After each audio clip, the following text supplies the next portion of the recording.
Subcommittee is called to order, and I'll recognize myself initially for an opening statement. Today, the Subcommittee is meeting to discuss the FDA's regulation of and authorities over medical devices. The goal of today's hearing is to determine if the current regulations are doing enough for patients while ensuring that these very important and sometimes life-saving devices are truly safe and effective. We are here to hear about where the current system works well and where shortfalls might be. There is evidence of an approval system that's broken, that its standards, its procedures, and its rules don't meet modern needs of getting medical devices to those in need with confidence in their safety. Test 1 2 1. I hear it here. That were once a death sentence are now preventable, curable, or at least manageable through modern medical treatments. New and emerging technologies hold promises that our great-grandparents could never have imagined, and the medical device industry is one of the main drivers of this progress. From pacemakers to artificial hips to tongue depressors, we can't enter the healthcare system without coming into contact with these devices. And we need an approval process that keeps pace with new technologies, a modern process consistent with progress in medicine. We have to maintain the delicate balance between wanting to put these new technologies in the hands of patients who desperately need them and ensuring that the devices are actually safe for use in humans. Now, last month, this subcommittee held a hearing on the issue of preemption in the wake of the Regal versus Medtronic's Supreme Court decision. The Supreme Court ruled that patients could not receive compensation for their injuries, medical expenses, and lost wages caused by defective pre-market approval or PMA devices or inadequate safety warnings. While state product liability provides incentives for companies to make safe products, it should not be the only tool we have to ensure that the medical device the approval process and the regulatory standards are strong and enforceable, and that the agency is empowered with the ability to ensure the safety of these products. It's for this reason that we're here today at this hearing on the medical device approval process. I want a comprehensive overview of the major issues and potential problems that may arise in the regulation of medical devices. Of greatest importance to me is to find out what the FDA needs to ensure that the medical devices on the market. Mic check, 1 2 1 2. You getting it? Mic check, 1 2. You're getting it? Yeah. Specifically at the 510K process, and in particular focus on the pre-amendment devices that have never been through the FDA approval process. The GAO is here today, and we'll talk about that report in more detail, and I'm interested to hear how the FDA is moving to review the high-risk Class 3 devices that have yet to ever be approved formally, as Congress instructed the FDA to do in the Safe Medical Device Act of 1990. Why has it taken so long for the FDA to act, and what is the consequence of this inaction? Are there devices being cleared onto the marketplace that shouldn't be? But beyond this particular study, the GAO has written other reports on medical devices. These studies have highlighted some of the successes and possible failures in FDA's ability to properly assess the safety and effectiveness of devices, as well as maintain sufficient post-market surveillance and controls to ensure the devices patients are using continue to work the way they are supposed to. And I'm looking forward to hearing more about these findings. Test 1 2 test 1 2 test 1 2 test 1 2 test 1 2 test 1 2. Mic check, 1 2 1 2 1 2 3. Process is working, and where it may need to be fixed, either through legislation or through increased and enhanced oversight at the FDA. At the end of the day, we're all talking about real people here, patients who need to know that these devices will do what they say, that they're supposed to do, and they won't cause them avoidable harm. I want to thank particularly Dr. Marcia Cross from the GAO and her team's tireless efforts to ensure that we're responding to the needs of patients. And now I'd recognize Mr. Deal, our ranking member, for an opening statement. Thank you, Chairman Malone. Thanks to our witnesses for being here today. Since we have several of you, I will not take too much time in my opening statement, but simply to reiterate that all of us, I think, share a concern that in this area of medical devices that they be safe and that they do what they're supposed to do, and that the approval process is adequate and that the approval process is not unduly delayed. So there is a delicate balance that has to be reached in terms of the approvals.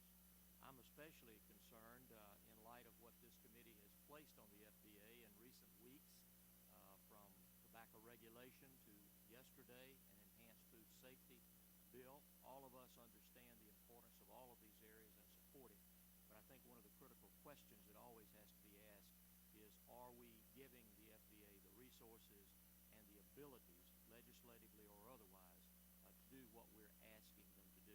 Each of you share an insight into those questions, and I look forward to your testimony, and I yield back my time. Thank you. Thank you, Mr. Deal. Next is our Subcommittee Vice Chair, Ms. Capps from California. Thank you, Chairman Pallone, and we have great witnesses here, so I'll be brief as well. But I'm very pleased, and I want to note that we are holding this very important hearing today. I believe that members of Congress do have a duty to evaluate and reevaluate regulations to make sure that we are doing all we can to get safe and effective medical devices to American patients. However, safety and effectiveness are not the only things we need to keep in mind as we consider these regulations. We must also ask, do the rules in place pose any barriers to technological innovation, barriers that might hamper the improvement of prevention, diagnosis, and treatment of disease? Ultimately, our evaluation must include assessing the pre-market and post-market processes for safety and effectiveness as well. And I'm glad that our committee takes seriously our role in the oversight of that process.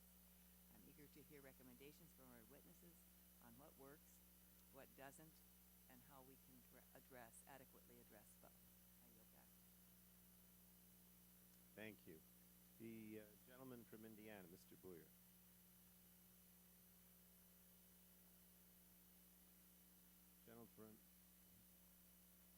Gentleman from Georgia, Mr. Barrow.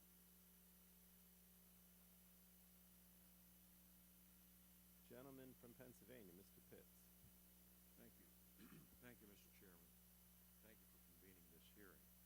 More than 8,000 new medical devices come to market in the U.S. each year, ranging from syringes and surgical gloves to pacemakers and heart valves. The Medical Device Amendments of 1976 gave FDA the responsibility of ensuring that medical devices are safe and effective, and provided a risk-based framework for FDA to evaluate the wide variety of devices seeking approval. The majority of Class 2 or moderate risk medical devices come to market through pre-market notification, also known as the 510K process. 510K submission must demonstrate that the new device is substantially equivalent to one or more similar devices legally marketed in the U.S., and this excludes pre-1976 grandfathered medical devices. And the new device cannot be found substantially equivalent to a device that has been deemed misbranded or adulterated or removed from the market. To be substantially equivalent, the product must be at least as safe and effective as the legally marketed or predicate device, must have the same intended use and technological characteristics as the predicate, or if the intended use is the same but the technological characteristics differ, the technical differences must be shown to raise no new questions of safety and effectiveness. 510K submissions must include descriptive data or specifications, performance testing, and in approximately 10% of cases, clinical data. 510K process has evolved over the last 30 years and has served the American public well. It provides FDA the discretion and flexibility to apply the proper amount of oversight to each device submission. It provides for timely product review, and it encourages technological innovation and evolution of device technology. GAO released a report in January of this year. It said, quote, shortcomings in FDA's pre-market review, post-market surveillance, and inspections of device manufacturing establishments, and I anticipate that Ms. Krause will have more to say on the matter, but I believe the criticisms outlined in the report have more to do with FDA's actions and inactions, its lack of resources, than the statutory approval process for medical devices itself. I look forward to hearing from the witnesses, and thank you, Neil Bagman. Thank you, Mr. Pitts. Chairman Dingell. Mr. Chairman, good morning. Thank you for holding this hearing on the current state of medical device regulation.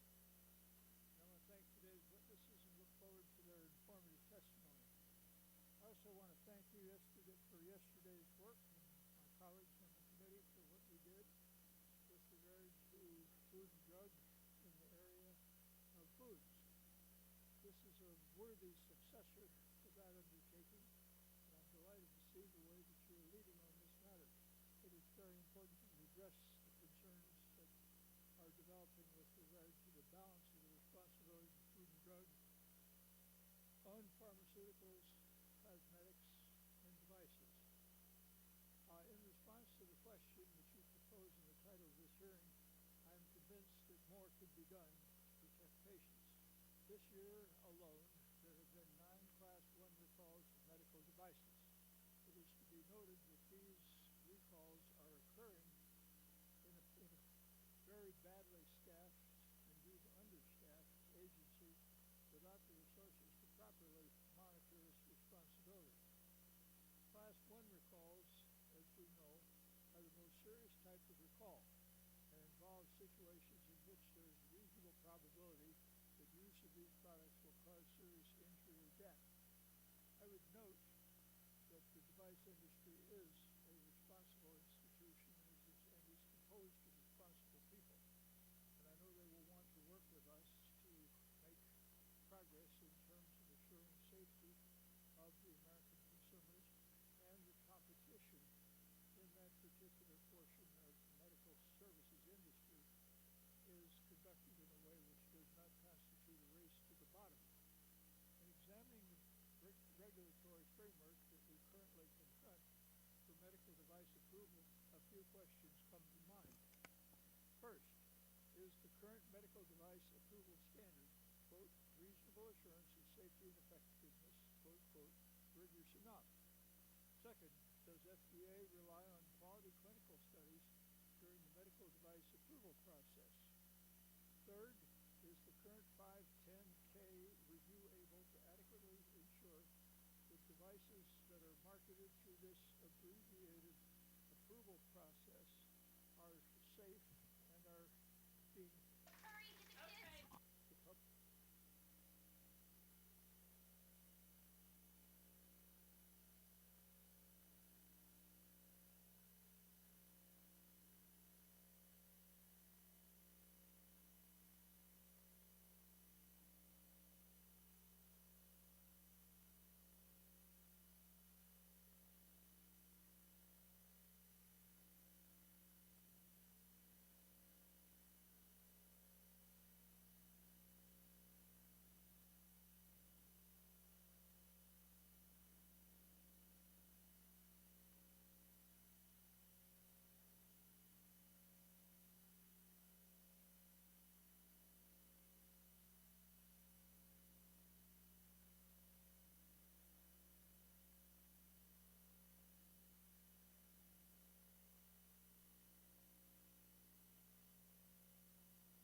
Today is a joint hearing on the subcommittees on commerce, trade, and consumer protection, and communications technology, and the internet. And I want to welcome all of you to this hearing, and I want to just give you some advance notice that in about 20 minutes we will be called to the floor for a series of votes. Some have estimated it to be was scheduled for about 27 votes on the floor, which is certainly going to extend the hearing. And so we ask that you be patient with us. We'll try to conduct this hearing and try to be very mindful of your time, but will be dictated. Our actions will be dictated by the House schedule and by the votes on the floor. Now I want to recognize myself for 5 minutes of opening statements. As I indicated, today the two subcommittees, Commerce, Trade, Consumer Protection, and Government Technology and the Internet, combining our commitment to privacy and our resources to conduct an extremely important hearing on behavioral advertising, industry practices, and consumer protections. And I want to just take a moment to thank Chairman Boucher for not only his cooperation and our working together, our teaming up on this particular issue, but I want to thank him also for his past championship and dedication to this very, very important issue. This is but one hearing along a continuum of legislative activity examining the domains of online and offline consumer privacy and how companies handle and treat consumers' personal information.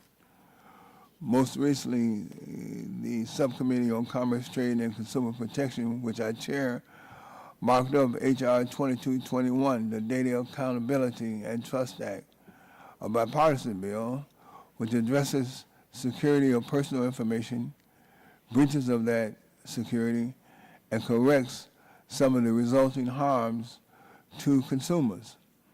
I'm hopeful that there will be more hearings. There are currently no federal laws specifically governing behavioral advertising, nor do we have a comprehensive general privacy law. As members of Congress, we have anticipated for some time that this hearing would be highly informative and very valuable in helping us answer the question that everyone seems to ask: is federal privacy legislation necessary, or should companies be trusted to discipline and regulate themselves? At this hearing, I look forward to hearing from our very distinguished panel of witnesses about this growing trend of online behavior advertising. Market research firms have estimated that behaviorally targeted and ad spending will reach $4.4 billion by the end of 2012. That number is eye-opening, as it translates into almost 25% of all online display and spending that is projected to be spent by year 2012. As prevalent as these ads are becoming, so too are the buzzwords, which are purportedly needed to flesh out the appropriate contents of fair information principles and practices. Words and phrases such as transparency, choice, notice, consent, consumer expectation, opt-in and opt-out seemingly mean different things to different speakers depending on an array of variables. There is some feedback here.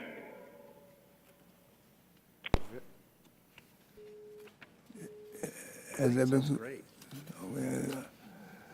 Such variables may include the identity of the user, whether he or she has registered with the visited website, whether the ads are being served by first or third-party sites, the sufficiency and conspicuousness of pre-existing privacy policies and disclosure, the robustness of user-enabled settings for managing user privacy, and the list can go on and on and on and on.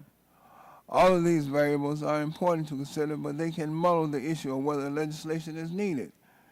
And I will be listening intently to your accounts of how upfront companies have been about the types of personal information that they are collecting from consumers, what they're doing with the information, and what choices and controls that consumers have over the subsequent use of that information.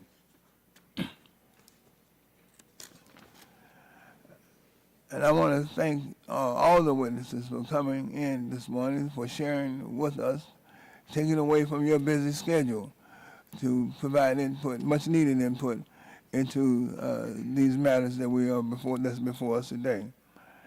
And I want to thank all the subcommittee members and the staff for so diligently preparing us, this subcommittee, for these hearings. And now I want to recognize for 5 minutes, for the purposes of opening statements, the ranking member, Mr. Radalovich. Mr. Radalovich is recognized for 5 minutes for opening statements. Thank you, Mr. Chairman, and I want to thank you and Chairman Boucher and my fellow ranking member, Mr. Upton, on these hearings today. I think it's a good issue that we need to be talking about. Privacy continues to be an issue of increasing concern to consumers, and I'm pleased that we'll be looking at all the relevant issues to determine what the problems are and what possible solutions exist. What was once thought to be an issue limited to business with whom consumers had a customer relationship has been forever altered by the Internet. Progression and innovation in computer and digital technology over the last 20 years has transformed many aspects of our lives. And by the same token, that progress has opened the possibility to potential abuses and invasions into our lives. In the connected world of the Internet, where data is instantaneously accessible to anybody in the world, we have learned how vast amounts of sensitive consumer data can be inadvertently disclosed or subject to more malicious and intentional theft. We also know the main reason consumers should be concerned about the amount of personal information out there on the World Wide Web is that sensitive personal information can be used for harmful purposes, particularly identity theft. Thankfully, we are addressing some of those concerns with the data security and breach notification legislation moving through the committee right now. Our oversight into the data security issue opened our eyes to the types of sensitive personal information many institutions, ranging from businesses to government, maintain about us.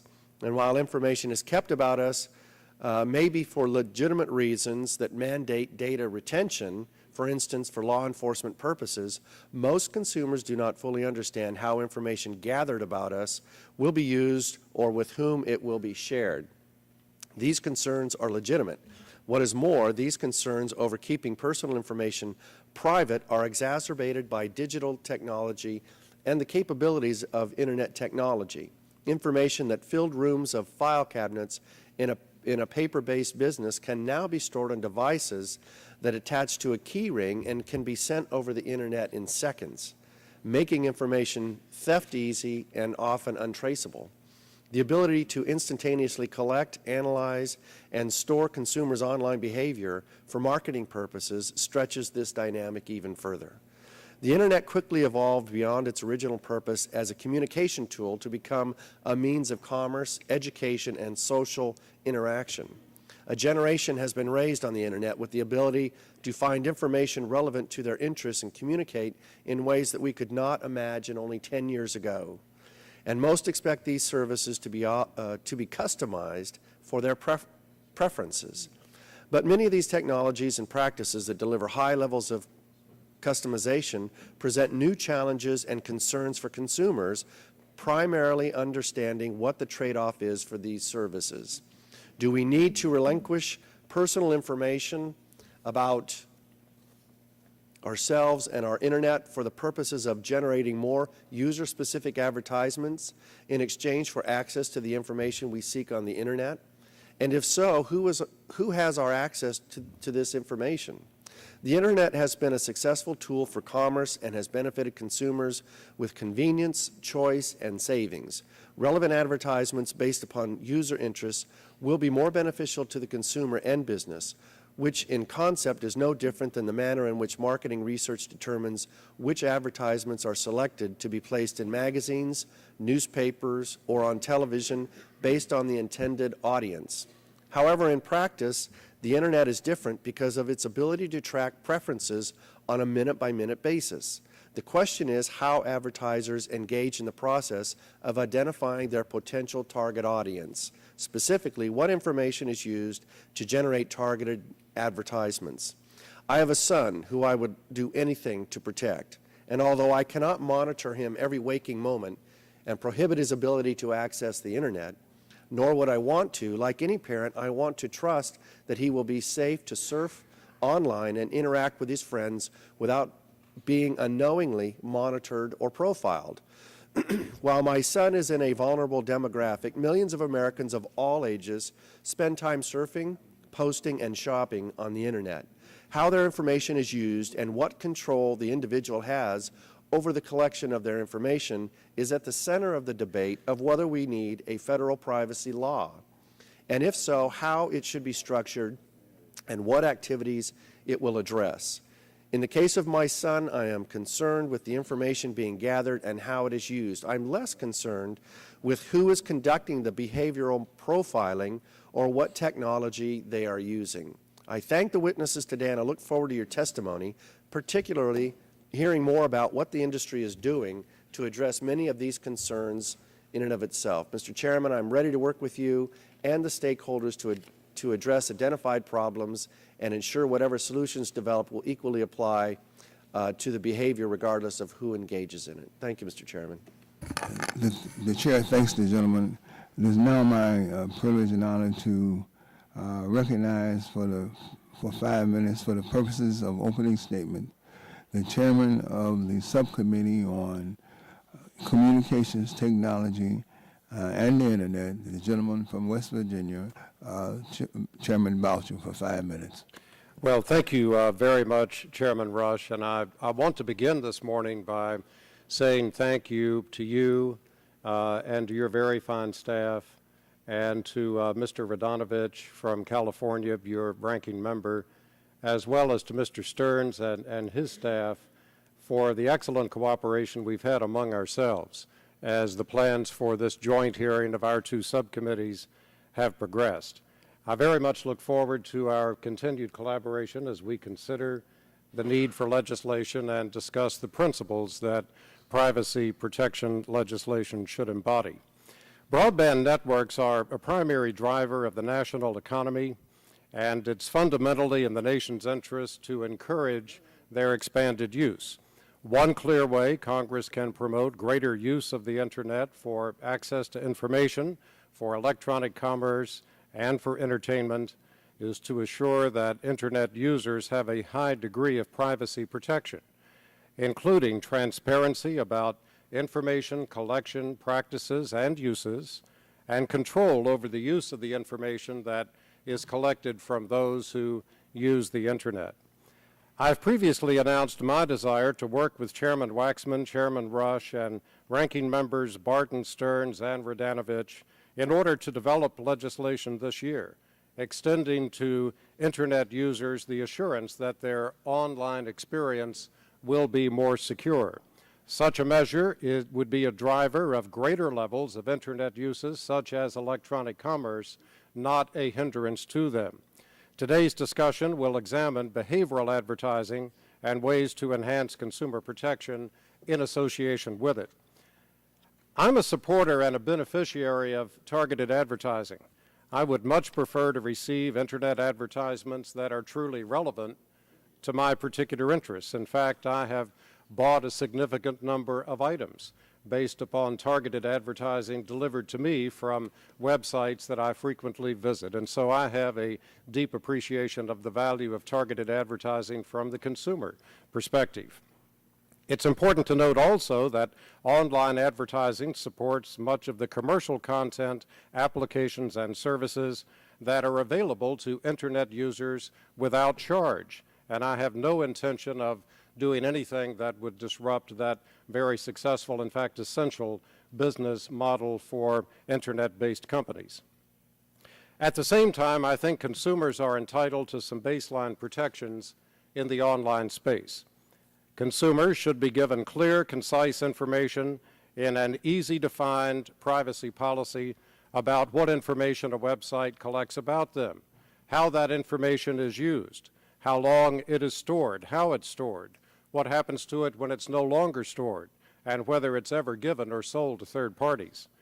Consumers should be able to opt out of first-party use of the information and for its use by third parties or subsidiaries who are a part of the company's normal first-party transactions or without whom the company could not provide its service. All of that would fall within the ambit of opt-out. Consumers should be able to opt in to use of their information by third parties for those parties' own marketing purposes. This arrangement should not prove to be burdensome. In fact, it's very much in line with the practices of many, if not most, of the reputable service providers today. I look forward to hearing from our witnesses about their reactions to this arrangement and how it can best balance Internet business models that depend on online advertising with adequate protection for consumers' privacy. For example, have I suggested a workable online opt-in and opt-out consent arrangement, or are there additional situations in which opt-out consent might sometimes be appropriate? What safeguards should be in place in order to ensure that consumers are giving meaningful consent to the sharing of their information both on and off the Internet? What role could self-regulatory organizations play in a statutory arrangement that ensures that all entities that collect information about Internet users abide by a basic set of consumer privacy standards?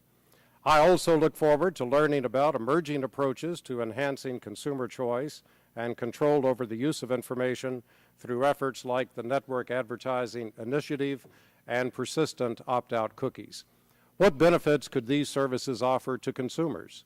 What is the best way to inform consumers about the availability of these services? And again, how should the consumer's meaningful consent be procured? I'm also interested in hearing a purview of what the future of behavioral advertising may hold and what services it might enable and how to accommodate privacy concerns associated with those future services. I want to thank our witnesses for taking the time to join us here today. They represent a broad and diverse range of interests and are all deeply knowledgeable about these subjects. We very much look forward to hearing your testimony. Thank you, Mr. Chairman. The chair thanks the gentleman. The chair now recognizes the ranking member of the subcommittee on communications, the ranking member, Mr. Stearns from Florida. He's recognized for 5 minutes for the purposes of opening statements. Good morning, and thank you, Mr. Chairman. I also want to echo Mr. Boucher's comment that we look forward to working together in a bipartisan fashion on a very important bill. And I want to thank the witnesses for coming this morning. I think, for the most part, you're going to educate us. You're the experts here, and we respect your opinions. We want to do no harm here. So I think when you look at this possibility of federal legislation dealing with privacy, we want to make sure that it's consumer-centric. Consumers don't care if you're a search engine or a broadband provider. I just want to ensure that the privacy, their assurance that their privacy is protected. We must empower them to make these privacy decisions themselves. They feel, they know how much want to be collected and what should not be collected. Congress cannot and should not make that decision for them, but it can play a role in making sure consumers have the information simply to make their own choices. That means companies should be as transparent as possible about what information they collect and, of course, how they're using it. That way, consumers will be better able to make informed privacy decisions. This transparency should include robust disclosure and notice outside the privacy policy. Notice and disclosure needs to be clear and conspicuous so the consumers know that. First, some information is being collected. Second, what is the information that's being collected? How is it being used? And third, how to prevent this information being collected if they so desire.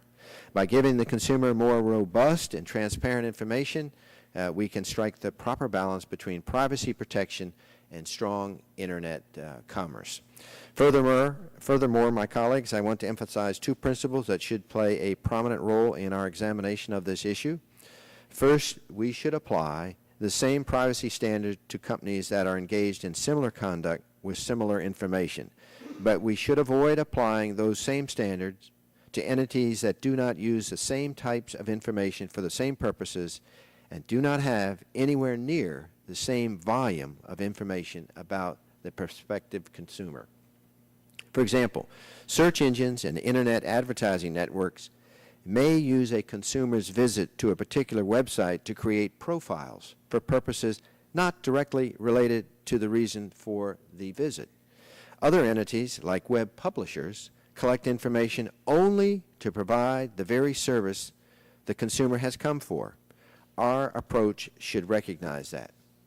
Second, any legislation in this area should hold various parties accountable only for that which they know and control. We should be wary of efforts to make any one party responsible for the actions of others. Consumers' online activities provide advertisers with valuable information upon which to market their products and their services.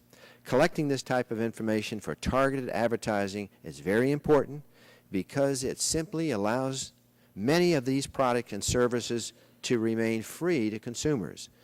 Without this information, websites would either have to cut back on their free information and services or would have to start charging a fee. Neither result is good for the consumers. Overreaching privacy regulation could have a significant negative economic impact at a time when many businesses in our economy are struggling.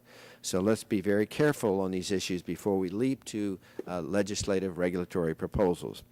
When I was chairman of the Commerce, Consumer Protection and Trade, I held a number of hearings on privacies. I worked with Chairman Boucher, and we developed the Consumer Privacy Protection Act, which we dropped as a bill. This bill would have required data collectors to provide consumers with information on the entity collecting the information and the purposes for which the information was being collected. I believe it was and still is a good base bill to use as we move forward to develop a new privacy bill. Also, I'd like to bring up an issue perhaps that many of us have thought about, and I don't want to bog down our discussion about it. Which agency will regulate and enforce privacy standards? Will it be the FCC or the Federal Trade Commission, a combination or possibly a new agency? I know this issue won't be solved this morning, but it's something we're going to have to work out and work through, and I look forward to doing this on a bipartisan fashion. And I'd be interested, if possible, if some of the witnesses could give us their feelings about how the jurisdiction of this privacy bill would be best supervised with. So, Mr. Chairman, I would conclude by pointing out we've talked a little bit in previous hearings about deep pocket inspection. The point is that whether a company uses deep pocket inspection or reads your email directly, this should be part of the privacy rules in some way. So I think our witnesses can also help us on that particular aspect. So I look forward to hearing, and thank you for the opportunity to speak. The chair thanks the gentleman.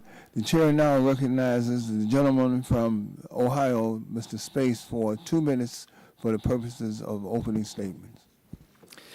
Thank you, Chairman Rush and Chairman Boucher, Ranking Member Radonovich, and Ranking Member Stearns for convening us today on the topic of behavioral advertising. I was struck when reviewing Professor Felton's testimony by a comment that he makes. Quote, responsible ad services typically collect less information and track users less intensively than the technology would allow, end quote. To me, this means that just because we can doesn't mean that we should. I certainly understand the need for companies to advertise on their sites. Doing so is what enables our constituents to access free content, products, and services online.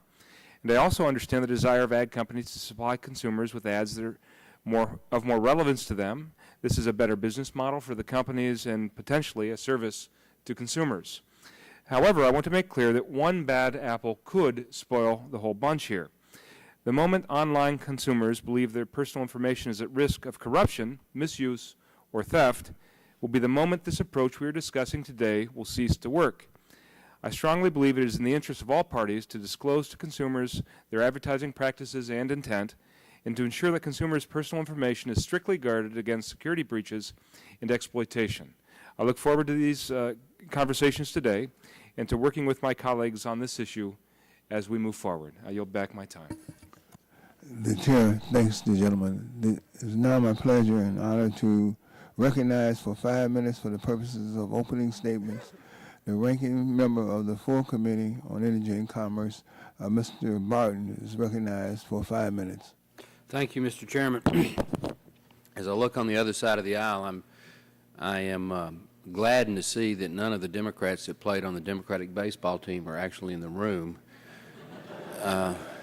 So I can congratulate them in their absence, and I won't have to do it face to face when I see them on the floor. But last night, Mike Doyle, who is the manager of the team, and Bart Stupak, who is on this committee, played an amazing game. It wasn't their usual Democratic bumbling era game. They actually played very well, and as a team, and as a result, they beat the stalwart Republicans 15-10. John Shimkus, who is our starting pitcher, played an excellent game, and we had a number of Energy and Commerce Republicans, Mr. Gingrich, Dr. Gingrich, who's here, walked at a key time and later scored. Mr. Scalise, who is here, played second base some and also did some base running and scored. So Mr. Pitts, he came out and watched the game and luckily didn't try to play, although we could have used his bombing skills from the Vietnam War. So anyway, we raised quite a bit of money for charity and had a good time. And when y'all see Mike Doyle and you see that he's grinning from ear to ear, just congratulate him and tell him to take pity on the downtrodden Republicans who didn't quite have the stuff last night. On this hearing, Mr. Chairman, I do want to thank you, thank Mr. Boucher, Mr. Stearns, Mr. Radonovich for working in a bipartisan fashion to protect the privacy and security of every American's personal information. I'm glad that we are working on this in a bipartisan way. I especially appreciate Chairman Rush's agreement to act on the Republicans' data security bill. That bill has implications for the broader privacy discussion, and I hope that that bill will move forward in the full committee.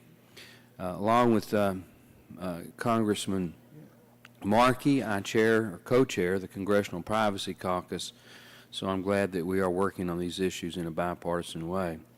I myself, every few days, hit the delete button and clean out all the various cookies on the computers that are in my office and at my home. It's amazing to me how many of those accumulate, and most of the time without absolutely any knowledge of myself or anybody else for that matter, that they're being put on our computer. I think it's a big deal if somebody tracks where you go and what you look at without your personal approval.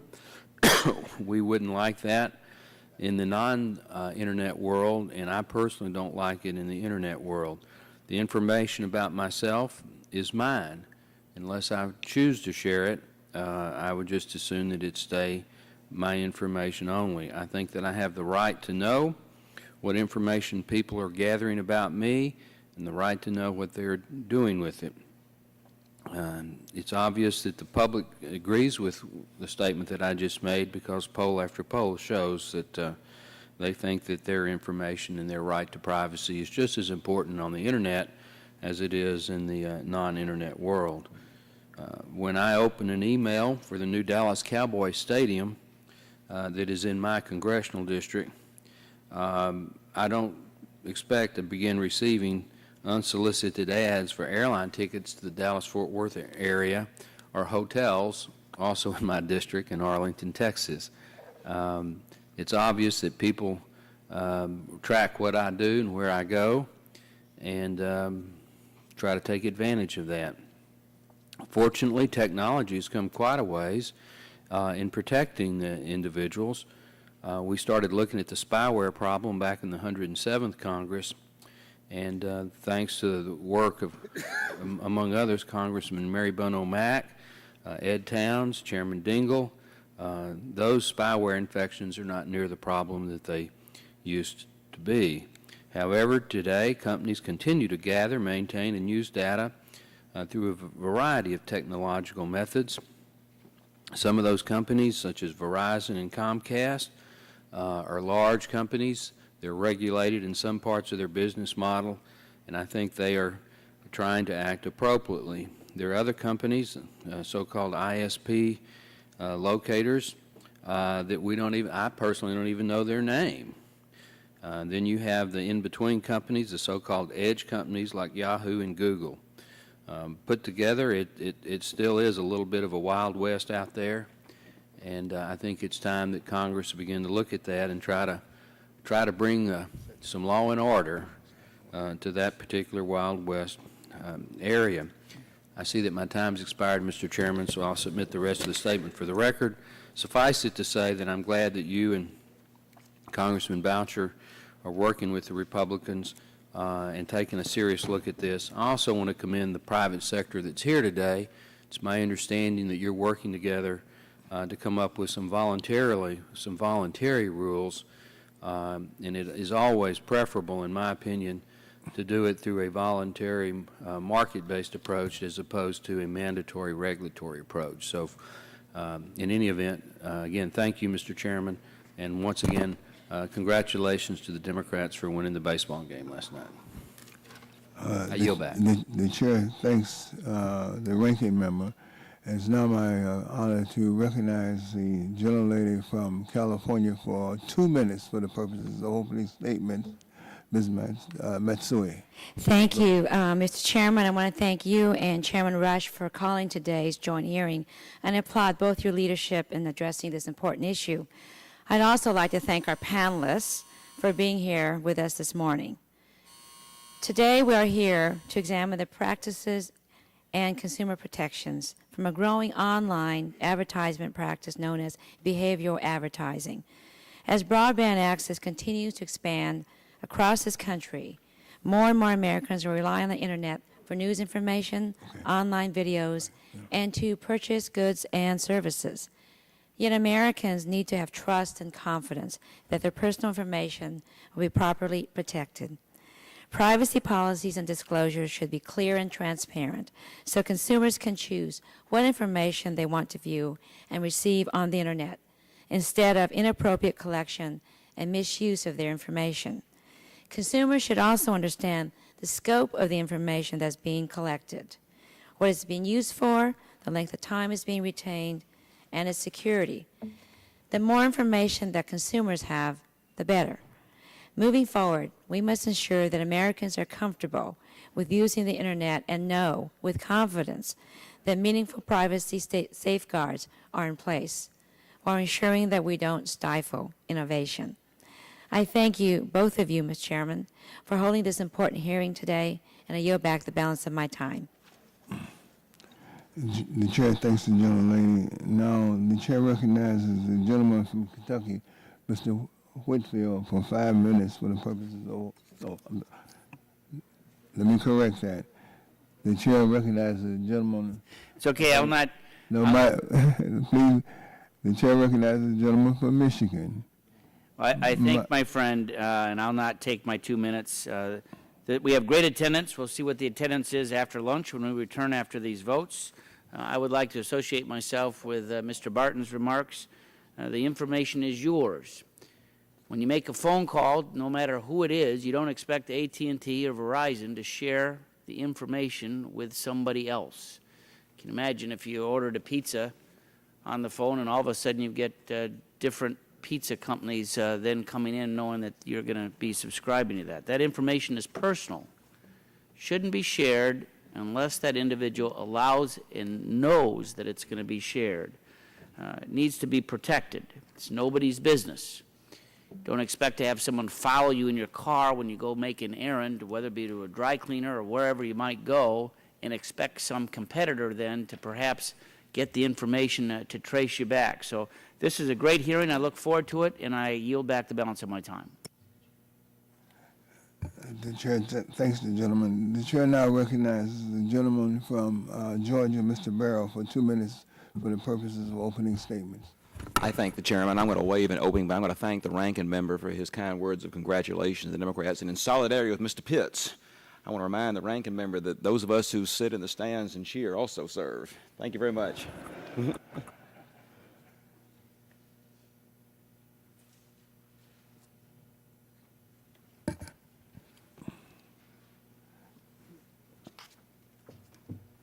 Chair now recognizes the gentleman from Kentucky, Mr. Whitfield, for 5 minutes.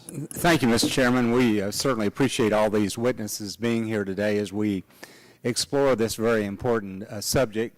As online companies use an array of sophisticated and ever-evolving data collection and profiling applications, it is important that we focus on protecting privacy.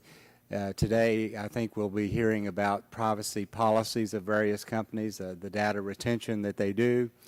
And as we proceed and think about legislation, it's imperative that we use a balanced approach and proceed with caution.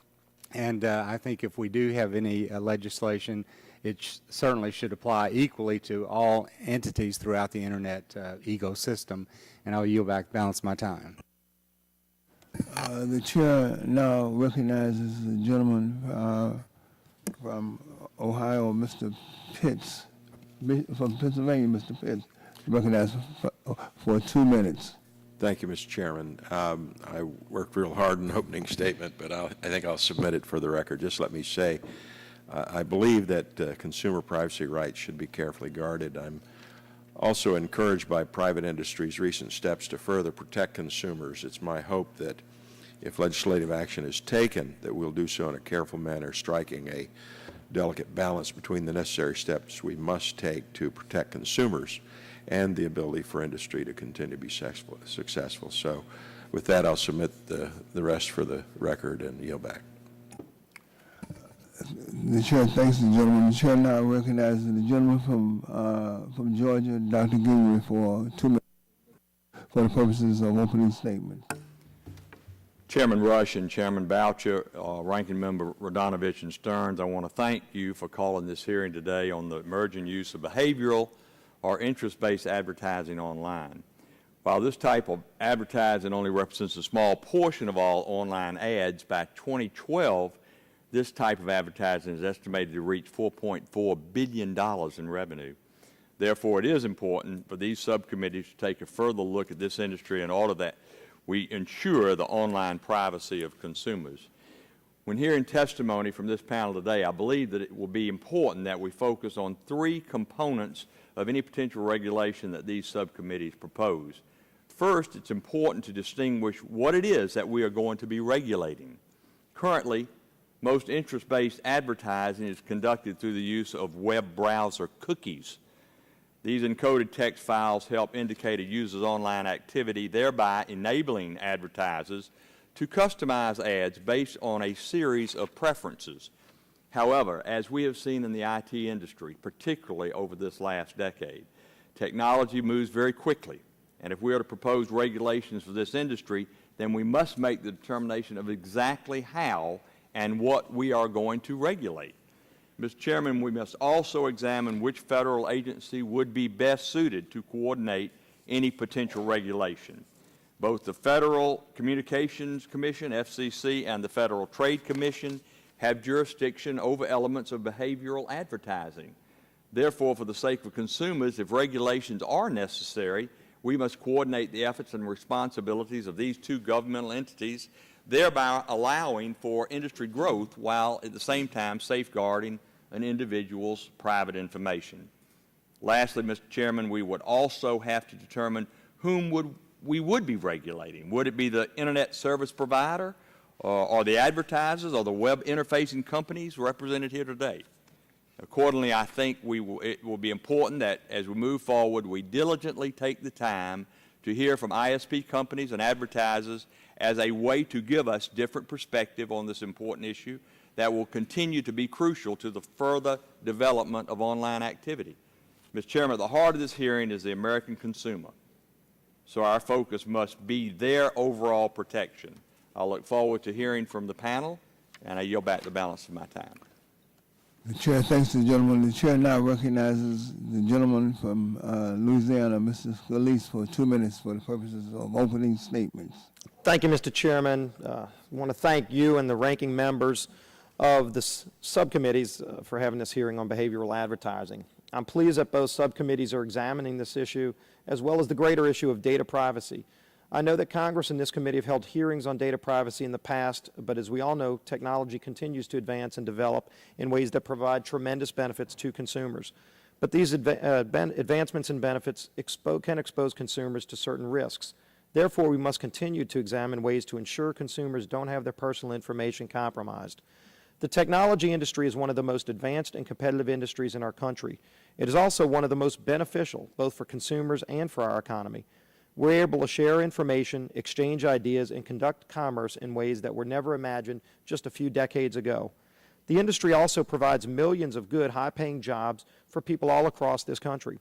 One thing that I think that must be pointed out is that the industry has evolved and grown on its own with little regulation from the federal government. Some would say that the government's failure to regulate this industry is one of the reasons it's grown and provided so many good jobs. Yes, there have been bad actors in the industry, and there are issues we must address in protecting consumers' personal information. But I hope that we would proceed with caution when stepping in or when drafting legislation in this area. I hope the focus of today's hearing is how we can protect consumers and their personal information and what steps the industry will take to do that. I hope today's hearing does not focus on how the government can improve the industry. As we continue to delve into this industry and this issue today and future hearings, we should focus on the consumer and what will offer consumers the greatest transparency into the online practices and give them meaningful control over their personal information. For this reason, I believe that self-regulation is sufficient, and if privacy regulatory requirements are needed, they should be consistent across the industry and not be greater for one technology compared to another. Everyone involved in online advertising, ISPs, search engines, advertising networks, website publishers, and others should all be subject to the same requirements, and Congress should not try to pick winners and losers. After all, consumers are not always aware that their internet activities are being tracked. They care about what information is collected and what it's used for.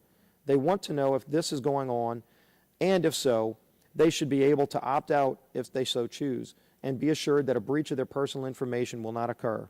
I look forward to the hearing and the comments from our panelists today, particularly on self-regulation and what changes they will make to ensure that protection of personal information and what changes they plan on making moving forward. It is important that these committees and subcommittees understand their positions and activities as well as all the implications of these new advertising practices. Thank you, and I yield back. The chair thanks the gentleman.